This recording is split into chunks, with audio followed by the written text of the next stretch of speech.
নমস্কার বন্ধুরা, আমরা যে শোলা কাটি শোলা থেকে এইভাবে সরু সরু করে এটা চটকা বলে, এইভাবে তুলে নিতে হবে। এই চটকাগুলোকে আমি জুড়বো। দেখো কত চটকা কেটে নিয়েছি, কিভাবে জুড়বো আমি তোমাদেরকে সেটাই শেয়ার করব।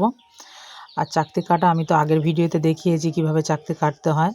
তো চাকতিগুলো কেটে নিয়েছি। আমার দুটো করে চাকতি লাগবে একটা করে চটকা জুড়তে, আর চারটে করেই চটকা লাগে। আমি কিছু চটকা লাল রং দিয়ে নিয়েছি, সাদা চটকাও আমাদের হয়। চারটে শুধু সাদা চটকা করব, আবার এই শুধু চারটে লাল চটকা করব, আবার দুটো লাল দুটো সাদা করব।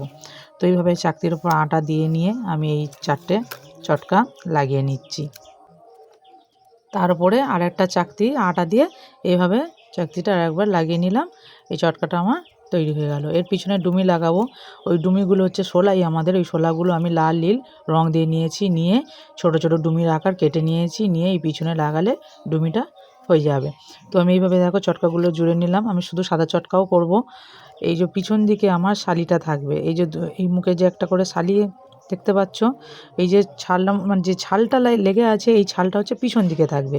এই পিছন দিকে আমি ডুমিটা লাগাবো, আর সামনের দিকে কিন্তু আমার পরিষ্কার থাকবে। এই যে ঝাঁটাকাঠিটা আটা দিয়ে আমি পিছনে এই লাগিয়ে দিচ্ছি।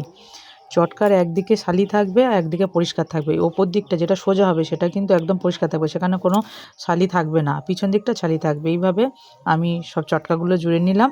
দেখো কত সুন্দর চটকাগুলো জুড়েছি। নমস্কার বন্ধুরা।